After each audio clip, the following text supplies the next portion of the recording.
The government wants to implant a microchip in all American citizens. Mr. Reagan. So this is kind of an older story, but I only heard about it recently. The New York Post reported on April 12th of this year that the Pentagon has developed an implant that could help detect COVID under your skin. This is an article by Hannah Sparks. All right, let's have a look. Well, there's a video here, so let's watch the video. It's a sensor. This tiny green thing in there? That tiny green thing in there, you put it underneath your skin, and what that tells you is that there are chemical reactions going on inside the body, and that signal means you're going to have symptoms tomorrow. Wow.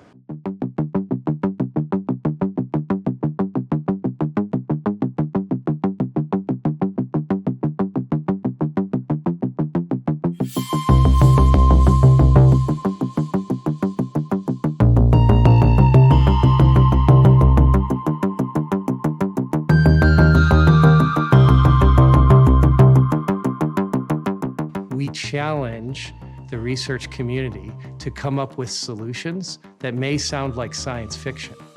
And we're very willing to take chances with high-risk investments that may not work. But if they do, we can completely transform the landscape. All right, so apparently this was originally reported on an episode of 60 Minutes, and it's not scary at all. All right, now I'm going to read this article in the New York Post, and I'm going to talk about the implications of this and what I think about it in one moment. First, of course, I have to sell you something. Now, inflation isn't something we've heard about for a while, but in April, the inflation rate in the United States hit a 29-year high. You heard that right. Highest inflation in 29 years. Now, that's a big, big problem for all of us with food, gas, and, every other price of everything else going up. Now, I went to buy a pound of ribeye steak yesterday, $45. And this was not from a restaurant. That was from a grocery store. And it's even worse if you're planning on retiring anytime soon. You need to put up an inflation dam to stop it from wiping out the value of your savings and investments. And it's not too late. Noble Gold specializes in retirement planning and IRAs. So their team of experts is your first stop, and they make it extremely easy. Now this month, they are offering a 1-ounce American Eagle solid silver proof coin with every IRA or 401k taken out. I love this thing. I've been sent several coins from this company, and this is honestly one of my favorites. I love this thing. And look at this cool case that they give you. I mean, it almost looks like something off of the presidential desk. Fantastic. Look, not many people can relax when inflation is this high. But like thousands of others, with Noble Gold, you will be okay. Visit their website at noblegoldinvestments.com. That's noblegoldinvestments.com. All right, so let's read this article. It says, medical researchers at the Pentagon have created a microsensor implant that may eventually detect COVID-19 when inserted under the skin. Relax, conspiracy theorists. They're not being disseminated via vaccines. The revolutionary subdermal technology was developed by the Defense Advanced Research Projects Agency, which operates under the Pentagon umbrella. According to Sunday night's broadcast of 60 Minutes, the top secret unit was launched during the Cold War to study emerging technologies for military use. Among them, the innovations to defend soldiers from biological weapons. Dr. Matt Hepburn, an infectious disease physician and retired Army colonel, revealed that the microsensor, which is not in widespread use outside the Defense Department, could help detect infections and COVID-19 in individuals well before a patient zero spawns an outbreak. In an individual well before a patient zero spawns an outbreak. That actually doesn't make any sense. How could you detect an infection before patient zero spawns an outbreak? Oh, okay, I see what they're saying. So the idea is if everybody's got one of these things implanted in them, it should be able to detect an infection of something that could be infectious and could infect lots of people before it does so. But the problem with that is that most outbreaks of virulent diseases are not things that we know about already. So how are you going to detect something we don't even know exists or we're not prepared for? That doesn't make any sense to me. So this guy, Matt Hepburn, says, we challenge the research community to come up with solutions that may sound like science fiction. And he adds, and apparently this guy's role at DARPA is to take pandemics off the table, he says. Matt Hepburn compared their diagnostic device to a car's check engine alert, despite conspiracy theories that claim Microsoft's Bill Gates is using vaccines as a vehicle to insert microscopic global positioning systems into our bodies. 60 Minutes clarified that DARPA's device would not track your every move, nor is it being administered via shots, as some would-be Twitter sleuths have pondered. It's a sensor, Hepburn told CBS correspondent Bill Whitaker.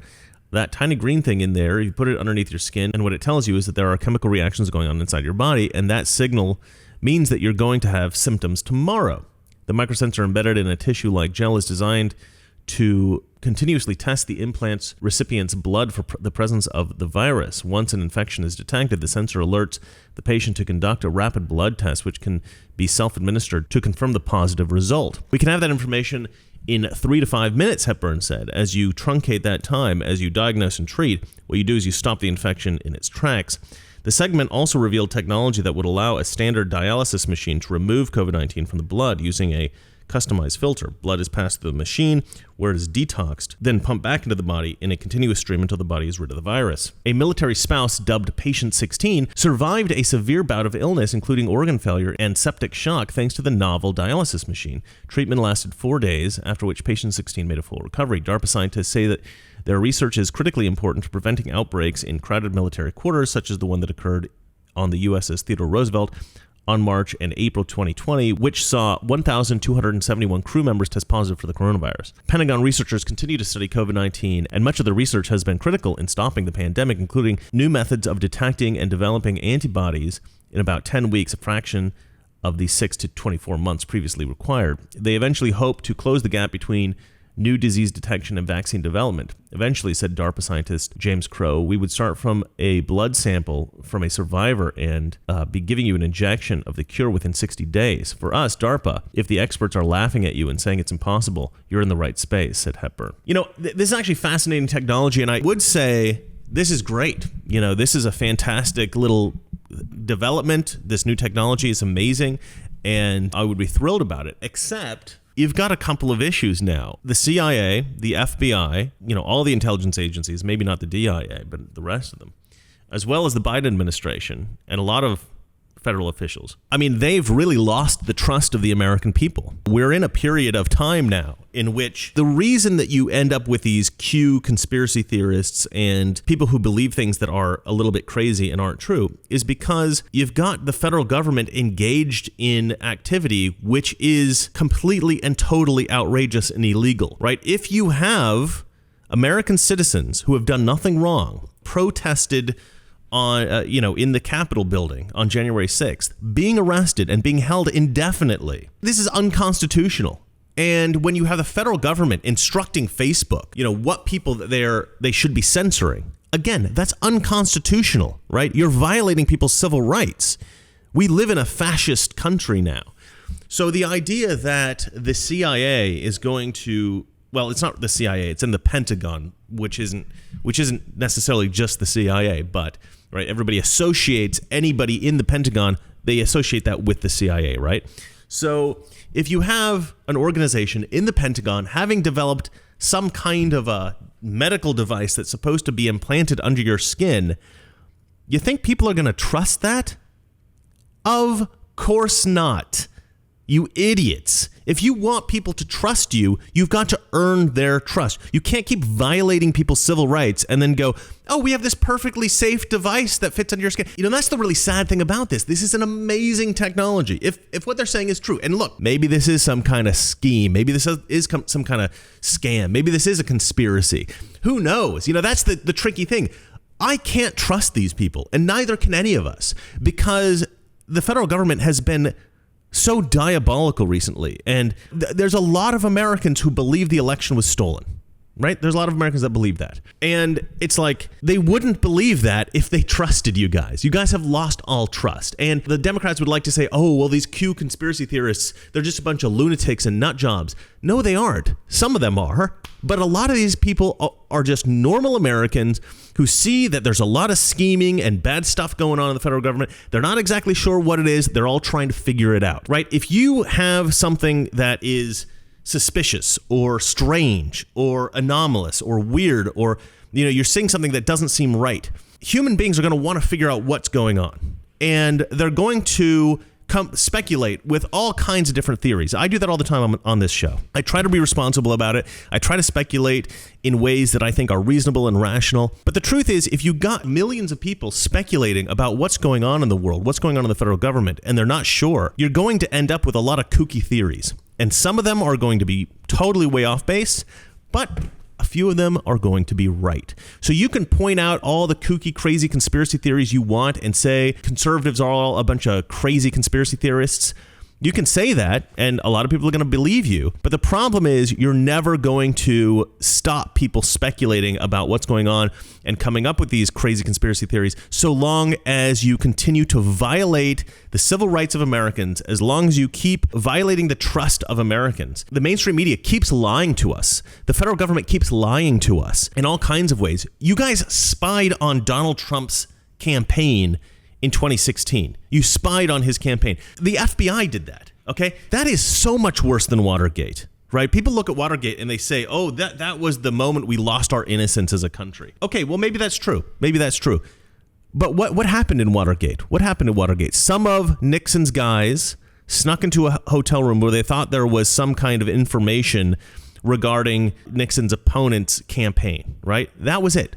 That was all they did. They were just looking for a little bit of information that they could maybe use to give themselves an edge in the campaign, in his re-election campaign. It was a little sneaky. It was maybe a bad move. Of course it was a bad move because it ended with Nixon's resignation. It was terrible. It was a terrible thing that happened to the country. It's like, oh, you guys shouldn't be so sneaky. You guys shouldn't be so bad. Yeah, probably not. It was a mistake. It was a few guys that did the wrong thing. Okay, fine. But at the end of the day, when you have an official government organization, the FBI, working with the Democrats to try to derail the Republican campaign for president, that is a gazillion times worse than what happened at Watergate. And nobody really has that perspective. I don't understand. Like, people talk about Watergate as if it's this sort of, this boogeyman of American politics. The worst thing could possibly ever have happened. And maybe at the time it was. I don't think so. I think there was far worse things. I think what Kennedy was doing before that. The problem is you have politicians that did bad things historically, but they just never got caught. Like, did Kennedy really win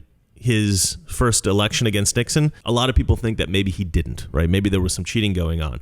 But 2020, the election in 2020, come on. Like, there's so many suspicious things about that election. I think something like 30% of Democrats think that it's likely that there was some shenanigans going on and actually Trump probably actually won that election. And so if you have Democrats who think that, and those are just the ones that admit to it, then it's a good chance that there's something fishy went on. I think a lot of people are convinced of that. And so, yeah, the federal government is really dividing the country, and it's not dividing them along, Democrat versus Republican lines, right? You're dividing it along lines of people who trust the federal government and people who don't. And I think that's something like 80-20 now. I mean, you're really, really dividing the country in a bad way. Very few people trust the federal government. Very few people are going to look at this and go, oh, I want that injected under my skin. You already got a lot of people who won't get the vaccine. And it's not just Republicans. I know people keep saying, oh, it's these idiot redneck Republicans that are these conspiracy theorists. They won't get the vaccine. No, it's a lot of Americans, a lot of Democrats, a lot of black Americans won't get the vaccine because they don't trust the federal government. And for good reason. There are some, the Tuskegee experiments, right? There's some bad history there. So it makes some sense that black Americans would be hesitant to trust the federal government. But now with the arrests on January 6th and with all the lies that we get from the mainstream media, with Trump being banned from social media, from all the COVID misinformation that we've gotten, like official misinformation, like first they say, oh, masks don't work, and then they say masks totally work. So, like, obviously they were lying in one of those instances. Oh, no, we're just lying to you for your own benefit. Now we'll tell you the truth. It's like, well, you can't lie to people and then say, oh, we just lied to you for your own benefit, but now we're going to tell you the truth and expect people to believe you. Nobody believes you, okay? The federal government is actively destroying their own credibility, and that's the problem, right? And so nobody's going to have this injected under their skin because nobody trusts the federal government. This could be perfectly benign. This could be an amazing technology that could totally help out all Americans and help out the world. Is anybody going to trust that? They are absolutely not. And it's all of your fault, Democrats. It's all your fault, FBI. It's all your fault, CIA. Stop lying to Americans. Stop violating our civil rights. Stop destroying your own credibility. Earn back the trust of Americans. Be honest. Stop using dirty tricks in politics. Stop cheating. Stop lying. Stop defrauding the American people. Nancy Pelosi is stealing money from the American people and giving it to her cronies, giving it to her friends. She is using insider information to get rich. Nancy Pelosi is a criminal, okay? We have so many criminals in public office. We have this whole deep state engine running, influencing the federal government. Joe Biden doesn't even really run things, okay? We've got this whole shadow government going on. A lot of people think Barack Obama's in charge, and it's like, be transparent. Be honest. You know, it's crazy. Like, Donald Trump is president and he does a million interviews. You know, any reporter wants to talk to him. He takes the question. He answers it as best as he can. He's constantly tweeting. He's the most transparent president in history. You know, when Barack Obama comes into office, he says, "Oh, I'm going to be transparent. Everything's going to be really good." And he is the least transparent president in history. And then Biden comes along after Trump, says the same thing as Obama did. "Oh, we're going to be totally transparent. We're going to be much better than Trump." I don't know how you could be more transparent than Trump, but whatever. He comes out, he says, we're going to be transparent. We're going to be, you're going to know everything that's going on. We're going to be a totally honest and good administration. He said he's going to kick out anybody who is mean to their subordinates. Okay, yeah, that's that didn't happen. Yeah, then Biden gets into office, and what is it? It's like the most opaque presidency in history. Like, everything's secretive. They don't even let Biden answer questions from reporters half the time. They kick him off the mic, and it's pretty unbelievable. Nobody trusts this government. Nobody's going to trust this, whatever this is, microchip or, whatever this technology is. Anyway, nobody's going to trust this. And, I feel bad for these researchers. If these researchers are acting in good faith and they're really developing amazing new technologies, sorry, guys, your technology is never really going to be used because nobody trusts the federal government. So I would encourage any scientist out there, any researcher, any leftist who is at all interested in the development of science and the progress of science, I would encourage you to vote Republican. Get people in office who are trustworthy, who actually want to make the country better and aren't going to hide things from the American people, who will be transparent, who will have integrity. And then if we have enough people in government who have integrity, if we have enough people in government who the American people actually trust to be acting in their best interest, only then, I think, will technologies like this be welcomed by a majority of the people. Some people will never accept technologies like this. They will always see this as some kind of way to sneak a tracker into under your skin, maybe a sign of the beast, different things like this. And so there are some people, religious Christians, deeply religious Christians, who probably will never get something like this embedded under their skin. But there's a lot of people who will, if you just have people with integrity in government. And right now, that's just not the case. Well, that's it for me. And remember, it's not that our liberal friends are ignorant. It's just they know so much that is not so. Good night. President Washington began this tradition in 1790 after reminding the nation that the destiny of self-government is finally staked on the experiment entrusted to the hands of the American people.